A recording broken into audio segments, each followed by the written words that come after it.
When all's said and done, it is nice to get a look at how far your colonies come with the whole time-lapse button.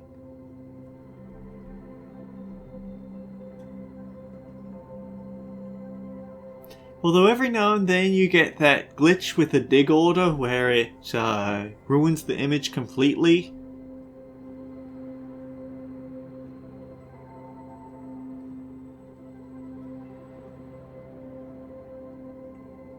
Anyhow, greetings and salutations everyone. I'm Ekamak. This is Let's Play Oxygen Not Included. In the last episode, I took another logical look at chances of completing the Carnivore achievement, and we might still have a chance at it. But, well, we can't just rest on our laurels, we've still got to keep working hard. At any time I particularly want to now, I could always send Liam through here.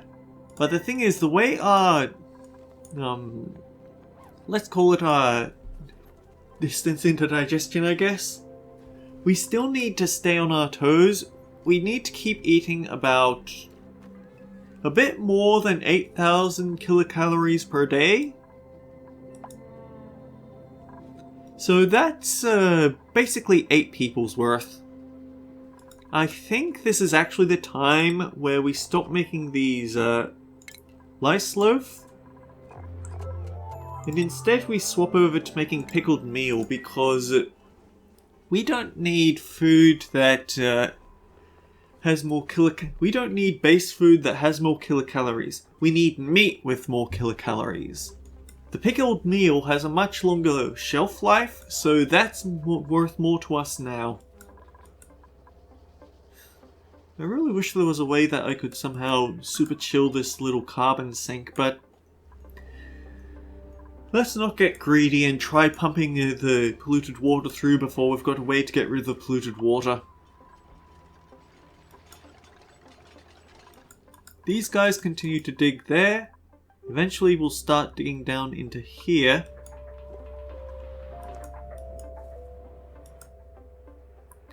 We have plenty of sweetles around should we need an emergency meal, but I don't think we should.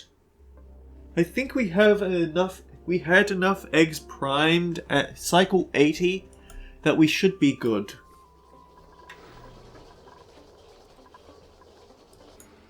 Especially considering that we've got 2 bottomless stomach duplicants.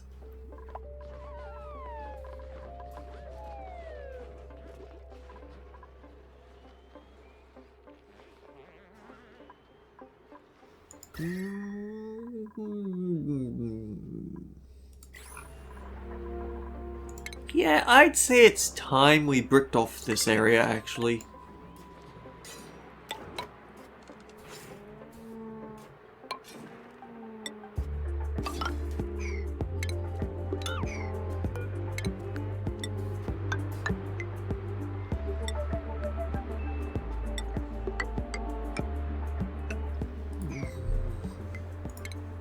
Every now and then I do get these sort of questionings on when I go back and watch my old footage, I keep having these times with care packages where I wonder, wait, did I make the right call here or not?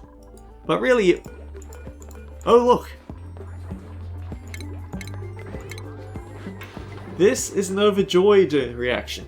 Sparkle streaking. Hassan's now moving at +8 athletics. And that much athletics is actually giving him a 130% run speed.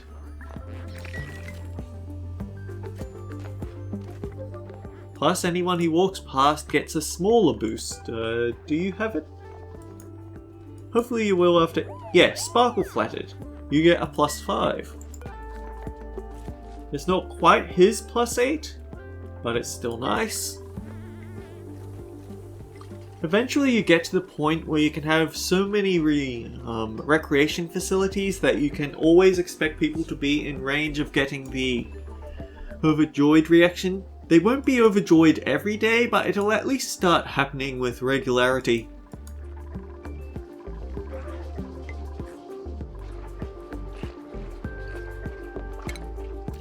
The thing is that just about any sort of recreation building, except maybe the water cooler,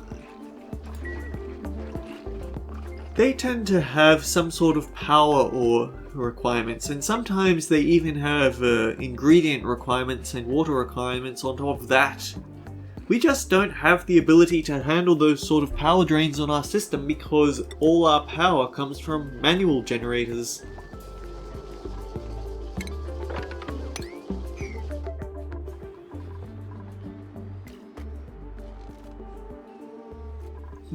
Do I need to arrange for someone to come and run this hamster wheel a bit?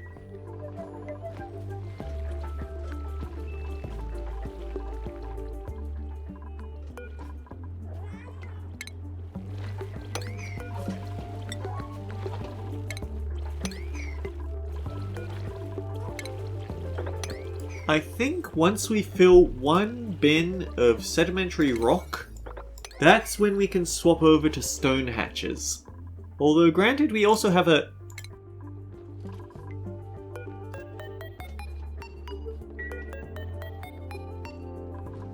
Okay, you have to be wrangled. You have to be decommissioned. But we're going to set up a critter drop-off here because I know that I'm going to turn all these ranches into stone hatch ranches. That's going to be a thing. But here's what I'm thinking. I need a special ranch. I need a special ranch down here where I just have a bunch of stone hatches eating the metals so they can turn into smooth hatches. The reason is once we assign a few jobs here.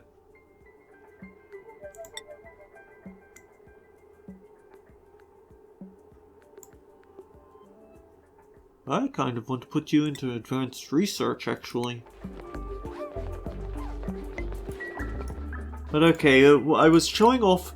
There's an achievement.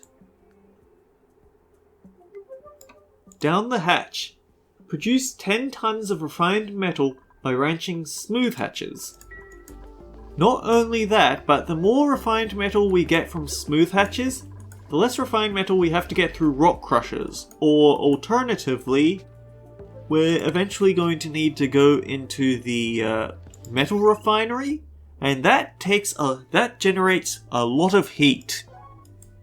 If we can get most of our iron through smooth hatches, then that should give us enough time to set up a properly self-cooling industrial sector.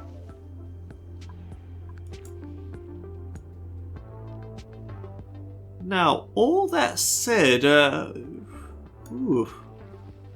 I have an idea. A very dangerous phrase, but what I'm thinking is that if I were to pump out... So basically, I put my liquid pump down here. I filter out the brine and only use polluted water in a metal refinery about here. And then I pipe it all the way here and I have it actually drop off into a sink I dig out here. It should freeze almost instantly when it leaves the pipe, and if I make them out of insulated pipes to get there, that should keep them safe along the way. If I do that, then I shouldn't have to worry about I'm going to be clearing out this area so I can get more polluted water out of here.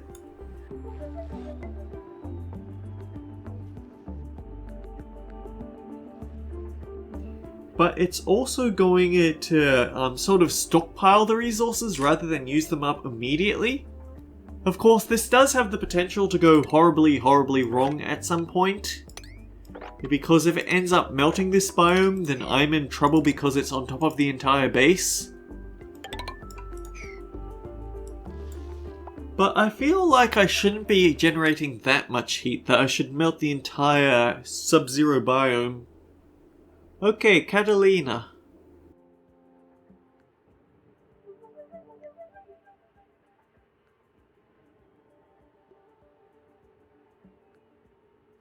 Let's just give her a low tier skill, improved strength, since she does do a bit of carrying work. Speaking of carrying work, sure, let's give Lindsay rocket piling so we can start sending her into the suit wearing tree.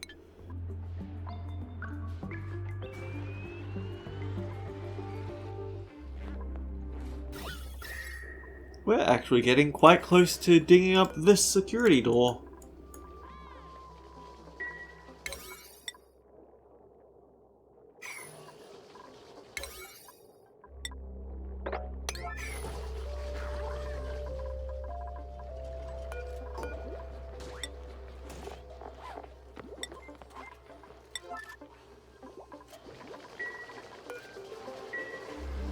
And now for a trick to ensure that Ren doesn't leave that hatch in the sink. Move him straight back, and it gives him enough time for him to register that little stone hatchling is a job. This is a very compact room, but all things considered, it's good for its purpose. Which is to have a little separate stone ranch to eventually become smooth hatches.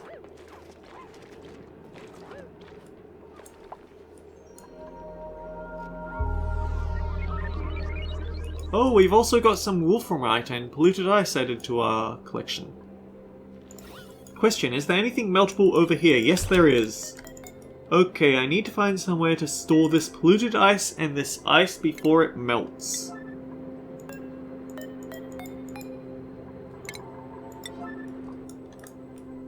So let's think about it.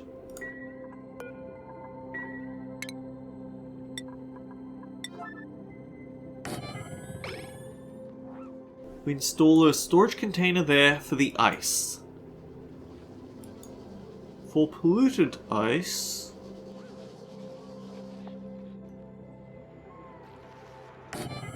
store it down there. No, store it there. Because this isn't a solid surface.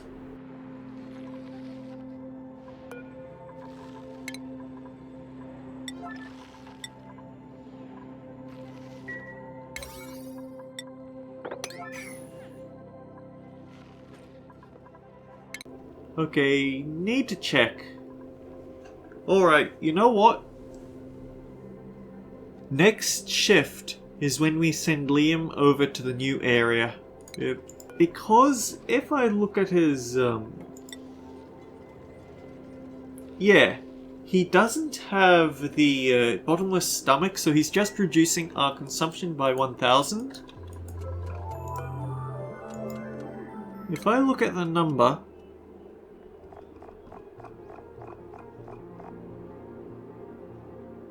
18 cycles remaining.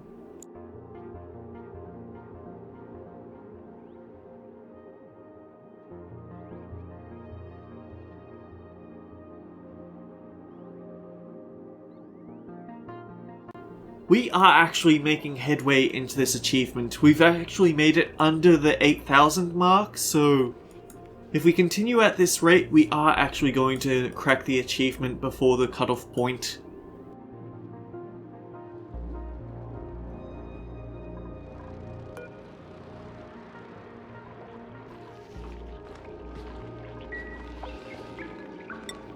Actually, now I remember, I actually wanted to have a look at Draco eggs to see where they all are.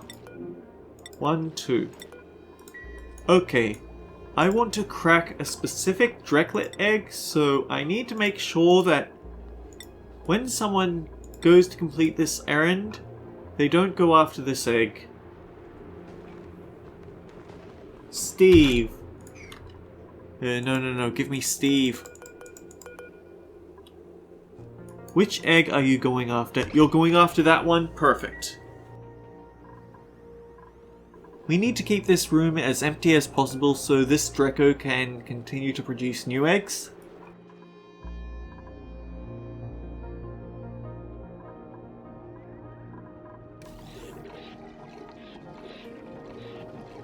We are doing a good job of draining this lake.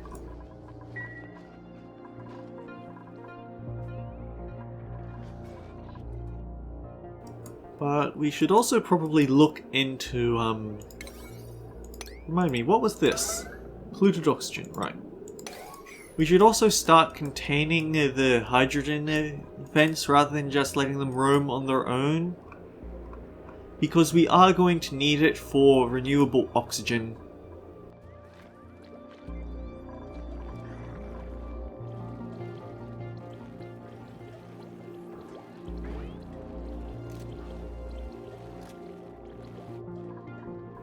Right, you've got to keep these guys fed, don't you? Let's set up a storage container filled with iron and maybe even install an auto sweeper.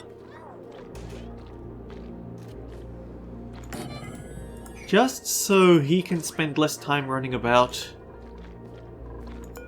Maybe even switch on this building. Anyhow, liquid viable for ice and snow, but sweep only. Likewise, this is going to be a sweep only of polluted ice.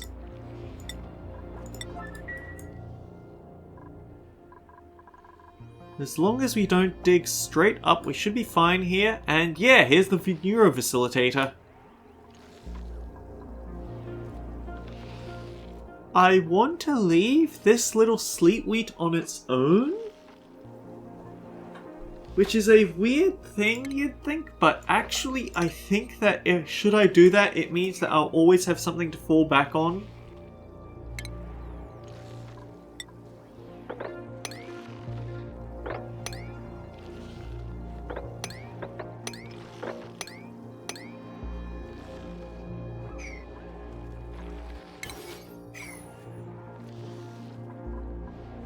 We might as well also start excavating this biome, just so we can get at the sleet wheat before it starts going bad.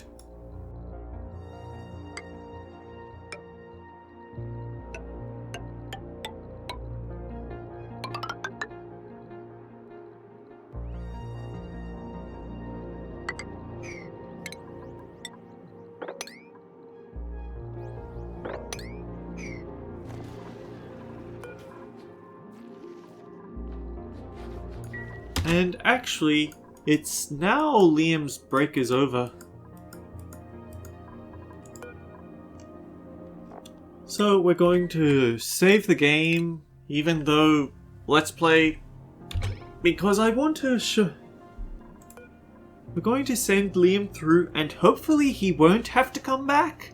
Hopefully this will be a one-way journey and he can get everything set up for his own break in time.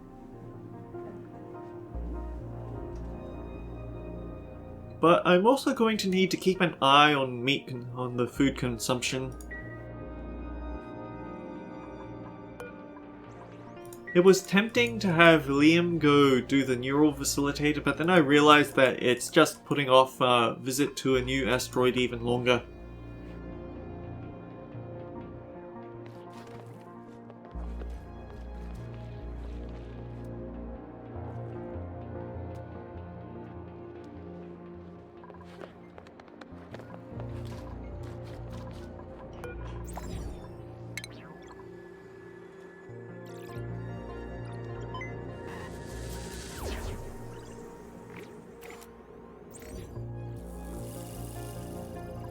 Welcome to the muddy biome. Although I guess this one's called swamp? Yeah, this is marsh. This is swampy. So if we had chosen to start with this cluster at the start, this is sort of what we'd expect to find. Some of its other biomes are going to be different. And yeah, as you can see, we have a bit of an unfortunate starting setup because we're surrounded by polluted water on both sides. But what's really unfortunate is that Liam doesn't actually have any good building materials to work with.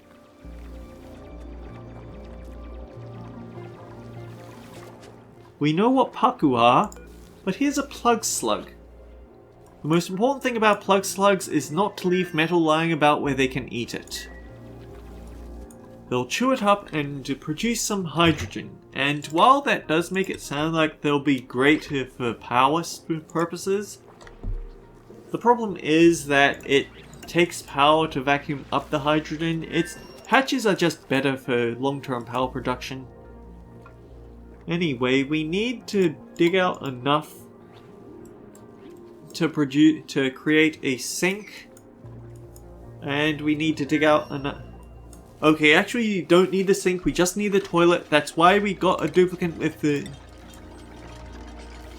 iron gut in the first place. Don't be daft. Turn off... Yeah, I'll just leave the nutrient bar lying on the ground because so that he can't get to food poisoning on it.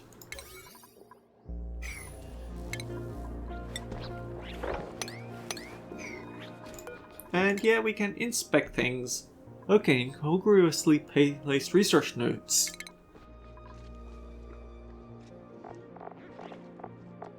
Is this not the same one that we looked at last time? It is. And this is the teleporter back.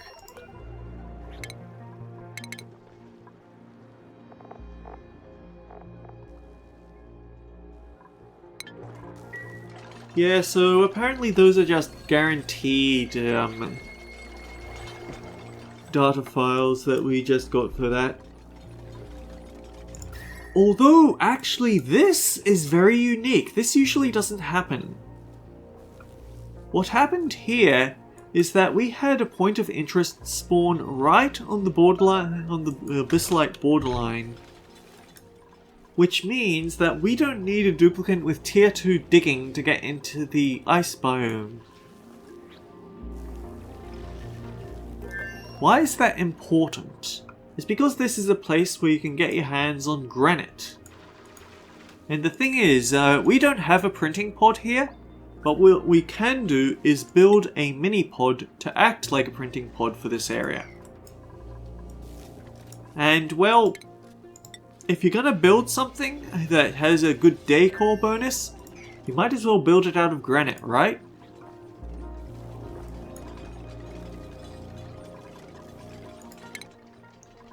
And now for the most important point of someone working on their own. Neutralize all their job priorities. Because you don't want him to focus on digging when he has outhouse work to do. Oh, and Liam just ran out of things to do. We have much easier access to space. But what we have, and this is something I save scummed to get my hands on, crashed satellites. So this wrecked satellite just gives us a massive radiation bonus. If we build a rad bolt generator next to it, then we can get such an income of radiation that we could probably move our material research laboratory to here. There's one slight minor downside. So, because this is exposed to space, it's slowly going to filter out. And the radiation is actually depleting based on materials between it and the source of radiation. But if we build in an absolute vacuum, if you look at the red bolt deflector, wait, no, not deflector, generator. It has a heat of 5 kDTUs. This means that if we just run this non-stop, because it's in a vacuum, it's just going to keep building up heat until it melts into molten lava. So we need to figure out how you want to go about building a red bolt generator that doesn't melt itself into slag after you run it for too long. But that's something to get into now. For now, we just want to get... Okay, we have our toilet. That solved half the problem. Now we want to build down and try and get our hands on water for a sink. Liam doesn't need water for the sink, but the tank appears impossibly old but smells crisp and new. The silhouette is visible just through the frost of the glass. We have no guarantee that our friend hidden in the cryo tank has iron gut. So we actually want to start work on making a contaminated washroom. Or rather, a washroom decontamination system.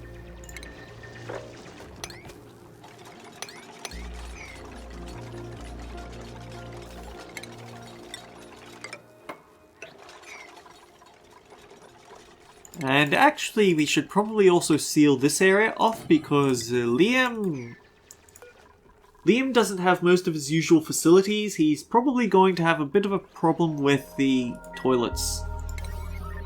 In fact,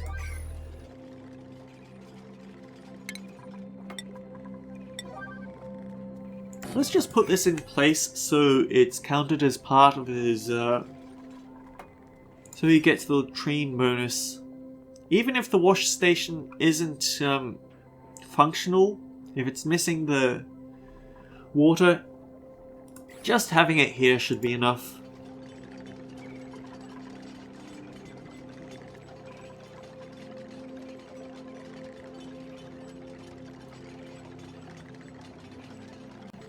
The moment night ends, it's his break.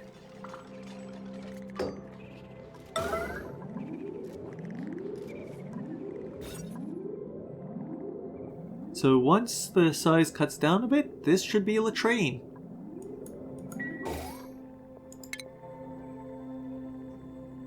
Let's install some other things to improve his morale.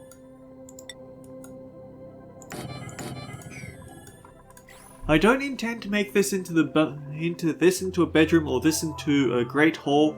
This is just temporary stopgap measures for Liam to work on, so I think I'll leave him to his own devices and look back. Oh, wait. Liam can't eat because there's no meat here.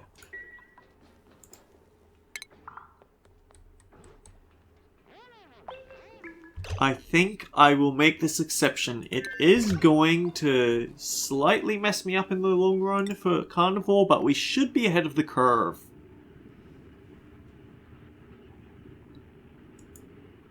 Please be ahead of the curve.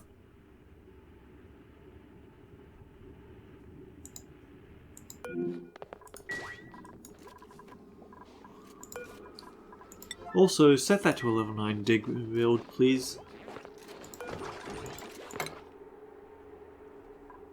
And the thing is, I just know myself, I'm probably going to do the exact thing when I start next episode.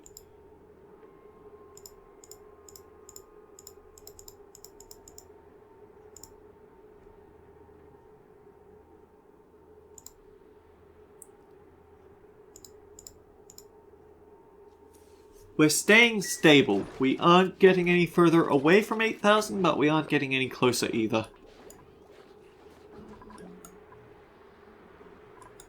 We might just take another duplicate as a care package to increase meat consumption on our base here.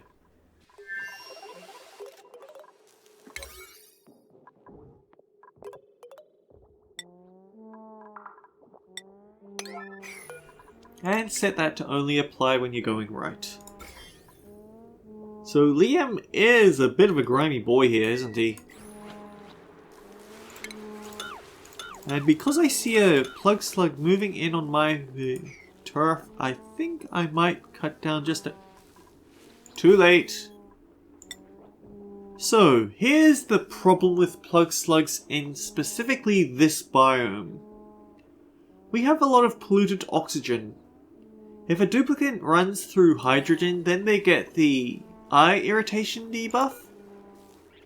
The way that works is that when you're exposed to oxygen, it goes down, but exposed to anything else, it'll either increase or maintain it. So that means with all the polluted oxygen around the place, it's very hard to get rid of the debuff. It's a bit of a pain.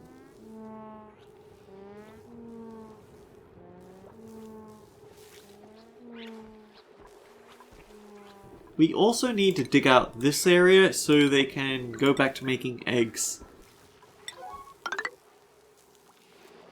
But we need to do it in such a way that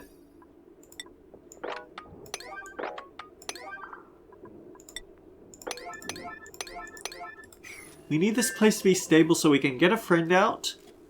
And once we get the friend out, we can set them to be a tidier and supplier, and so they'll clear up all the cobalt ore off the floor so the plug slugs can't eat it.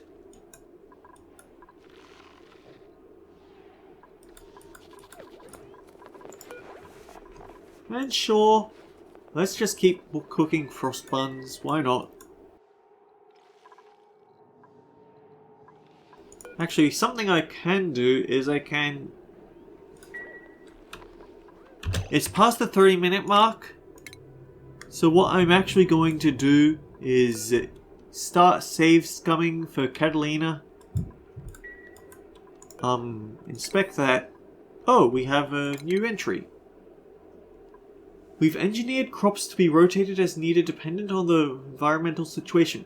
While a variety of plants would be ideal to supplement any remaining nutritional needs, any one of our designs would be enough to sustain a colony indefinitely without adverse effects on physical health. Some environmental survival issues still remain. Differing temperatures, light availability, and blast pass changes to nutrient levels take top priority, particularly for food and oxygen producing plants. Selected in response to concerns about colony psychological well-being. While design should focus on attributing mood-enhancing effects to natural derived pheromone emissions, the project has been moving to the lowest priority level beneath more life-sustaining designs. It is not yet unknown if we can surmount the obstacles that stand in the way of engineering a route capable of reproduction in more inhabitable situations than we anticipate for our colonies, or whether it's even worth the effort. The mealwood's hardiness will make it a potentially contingency crop should bristle blossoms be unable to sustain sizable colonies. If pursued, design should be focused on long-term viability and solving the psychological repercussions of prolonged mealwood grain ingestion. The thimbleweed will be used as contingency for textile production in the event that printed materials will not be sufficient. Designs should focus on yield of the plant as well as softness. The balm lily is a reliable all-purpose medicinal plant. Very little need be altered, save for assurances it will survive wherever it may be planted. The gene sequences allowing the common dust type to grow in low-light environments. These genes should be sampled with the hope that we can splice them into other plant designs. But yeah, I want to bring Catalina up here. Except it's her break. Darn. Well, anyway, I guess next episode I'm going to start save scumming to give Catalina a very specific buff from the neural facilitator. Or maybe... It's over time. I'll have to come back to this thought later. Until next time, guys, take care. We'll see you all around.